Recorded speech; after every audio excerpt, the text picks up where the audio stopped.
Team India Sri Lanka జట్ల మధ్య జరిగిన మొదటి టీ20 మ్యాచ్లో టీమిండియా యువ జట్టు అదరగొట్టింది.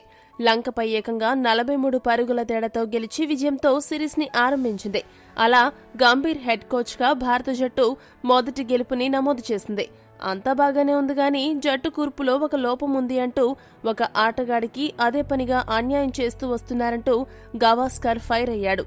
గవాస్కర్ ఏమన్నాడంటే, శ్రీలంకపై మొదటి మ్యాచ్లో విజయం సాధించిన యువ జట్టుకు నా అభినందనలు. అయితే కోచ్గా గంభీర్ తన మార్కు చూపిస్తాడనుకుంటే అతడు కూడా జట్టు ఎంపికలో పాత పద్ధతినే ఫాలో అవుతూ వచ్చాడు. ముఖ్యంగా సంజు శాంసన్ కి తుది జట్టులో అవకాశం లేకపోవడం నన్ను ఆశ్చర్యపరిచింది. తాజాగా సంజు చాలా మ్యాచ్ విన్నింగ్ ఇన్నింగ్స్ లో ఆడాడు. అలాంటప్పుడు అతడికి తుది జట్టులో ఎందుకు స్థానం కల్పించలేదో అంతుపట్టడం లేదు. ఇప్పటికే అతడికి వన్డే జట్టులో అవకాశాలు దక్కడం లేదు. ఇప్పుడు టీ20 జట్టులో కూడా కేవలం బెంచ్కే పరిమితం అవుతున్నాడు. ఎన్ని రోజులు సంజును బెంచ్కే పరిమితం చేస్తారు? పంత్కు వన్డేలలో అవకాశం దక్కింది.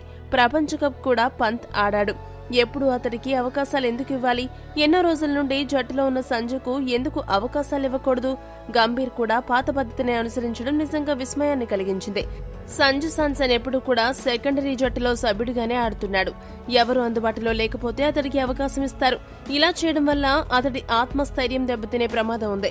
కాబట్టి ఇప్పటికైనా సంజు శాంసన్ కు కనీసం టీ20 లేదా వన్డే జట్టులో వరుసగా అవకాశాలు ఇవ్వండని గవాస్కర్ పేర్కొన్నాడు. గవాస్కర్ చేసిన ఈ వ్యాఖ్యలపై మీ అభిప్రాయాన్ని కామెంట్ చేయండి.